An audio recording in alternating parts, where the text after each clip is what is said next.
ان کے لب رنگی کی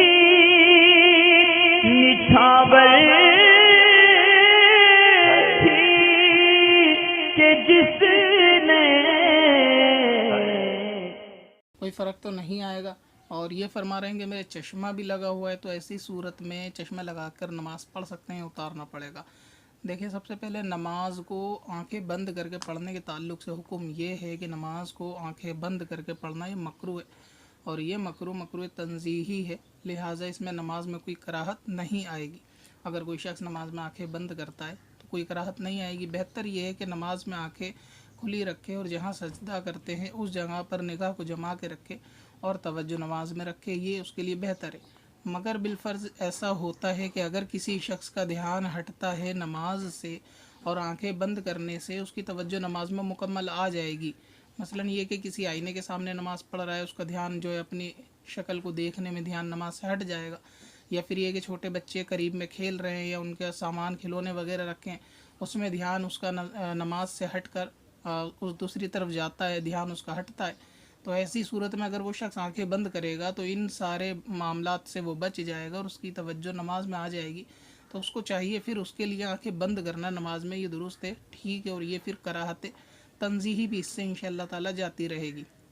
تو دونوں صورتیں مختلف ہیں کہ اگر کسی شخص کی توجہ نماز میں آنکھیں بند کرنے سے زیادہ بہتر ہوتی ہے اور آنکھیں کھولنے سے نماز میں دھیان اس کا ہٹتا ہے تو ایسی صورت میں اس کو آنکھیں بند کر لینا چاہیے. اور اگر کوئی فرق نہیں پڑے گا کھولنے اور بند کرنے سے تو پھر اس کے لیے آنکھوں کو کھولنا بہتر ہے، ورنہ یہ کہ وہ بند کر لے. اسی طرح صدر الشریعت بدر الطریقت مفتی محمد امجد علی اعظم گڑھی رحمۃ اللہ تعالی علیہ بہار شریعت کے اندر بھی یہی فرماتے ہیں کہ آنکھیں بند کرنا نماز میں مکروہ ہے، اور اگر آنکھیں بند کرنے سے خشوع و خضوع حاصل ہو تو پھر اس کے لیے وہ حرج والی بات نہیں ہے. اچھا، دوسرا آپ کا سوال یہ تھا کہ چشمہ وغیرہ لگا کر نماز پڑھ سکتے ہیں، اس کو نماز میں اتارنا پڑے گا. تو چشمے کے جو بیچ کا حصہ ہے وہ اگر بہت پتلا ہے، یعنی یہ کہ یہاں پر وہ جو ہوتا ہے دو شیشوں کو جوڑنے والا، اور وہ سجدے میں رکاوٹ پیدا نہیں کرے گا، یعنی سجدہ کرتے وقت وہ ہڈی جمنے میں رکاوٹ پیدا نہیں کرے گا، تو ایسی صورت میں نماز پڑھنا چشمہ پہننے میں اس میں کوئی حرج والی بات نہیں ہے. اور اگر یہ کہ اس ہڈی کے جمنے میں وہ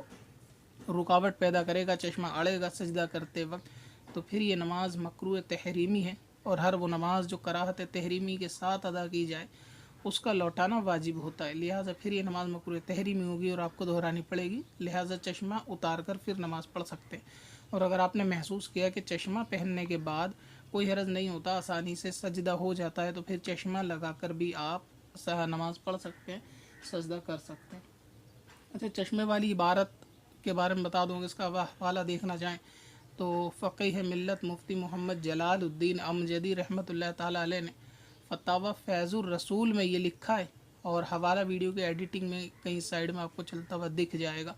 ڈال دیں گے انشاءاللہ، تو آپ وہاں پہ ایک دفعہ تسلی بھی کر سکتے ہیں. اور آدھا وقت تو فی الحال یہ حوالوں کے اندر بھی جاتا ہے، بھی ٹرینڈنگ کیا چل رہا ہے معاملہ غیر تو غیر، لیکن اب اپنے بھی کچھ اس چیز کی ڈیمانڈ کرنے لگے ہیں کہ یہ چیز کہاں لکھی ہے، جلد اور پیج بتا دیجئے فتاوی رضویہ میں کہاں، یہاں کہاں ہے. حالانکہ اس میں تھوڑا وقت زیادہ ختم ہو جاتا ہے، اگر یہ چیز نہ ہو تو پھر ویڈیو ایڈٹ کرنے کا ٹائم لگے اور اسی کے اندر ڈال دیا جائے. اب کیونکہ بہت سارے معاملے یا مسائل ایسے ہوتے ہیں جو پوری طرح حفظ ہوتے ہیں، ان کا حوالہ نکالنے کے لیے اس کو وقت لگ جاتا ہے، اور اسی لیے ویڈیو کبھی کبھی تاخیر میں بھی آتی ہے. اور کبھی کبھی ایسا ہوتا ہے کسی ایک حوالے کو یعنی صرف پیج نمبر صفحہ نمبر ڈھونڈنے کے لیے کافی دن بھی لگ جاتے ہیں، تو اس کی وجہ سے ویڈیو میں لیٹ ہوتی ہے. لیکن اب یہ کہ سلسلہ حوالہ کیونکہ ڈالنے لگے ہیں تاکہ لوگ نہ بولیں نہ اپنے نہ غیر، اور پھر یہ ویڈیو جو ہے نا دوسرے چینل ایڈمن بھی ڈالتے ہیں تو تھوڑی ان کی بھی رعایت اور ان کی بھی حفاظت ہو جائے گی. کہ دوسرے لوگ ڈالیں گے تو ان کے چینل پہ اگر بالفرض کوئی کمنٹ کر کے پوچھے گا تو ان کو پریشانی ہوگی، تو پھر وہ دوبارہ لوگ میل کرتے ہیں ایڈمن یہ چیز کہاں لکھی ہے. تو اس لیے حوالہ میں نے اس کا فیض الرسول کو بتا دیا، اور اکثر حوالے ویڈیو کے اندر ایڈ ہوتے ہیں، لیکن یہ مناسب نہیں ہے کسی سے بھی. حالانکہ بعض بد نصیب کا ہو، کیونکہ وہاں بھی لوگ ہوتے ہیں اعتراض جو جس ویڈیو کے اوپر کرتے ہیں کہ بخاری میں کہاں ہے، حالانکہ ان کے پاس بخاری نہیں ہوتی، لیکن وہ حوالہ اس طرح مانگتے ہیں جیسے ہندوستان کے سب سے بڑے محدث ہیں اور پوری بخاری کا انہوں نے مطالعہ کر لیا، ان کو کہیں ملی نہیں یہ حدیث. تو اس طرح سے پوچھتے ہیں کہ بخاری میں کہاں ہے اور حدیث میں کہاں ہے، اور بخاری اور حدیث ان کے گھر کے اندر ہوتی بھی نہیں، بلکہ کبھی فرنٹ پیج کور بھی ان لوگوں نے دیکھا نہیں ہوتا. اسی طرح بعض اپنے جو حلہ ہوتے ہیں اہل سنت کے اندر بھی کہ اگر طہارت کا کوئی آسان مسئلہ بتا دو تو اس میں سیدھا یہ پوچھتے ہیں کہ حدیث میں کہاں ہے، اور ان کے پوچھنے کے انداز سے معلوم چلتا ہے کہ جاہل اعظم ہے،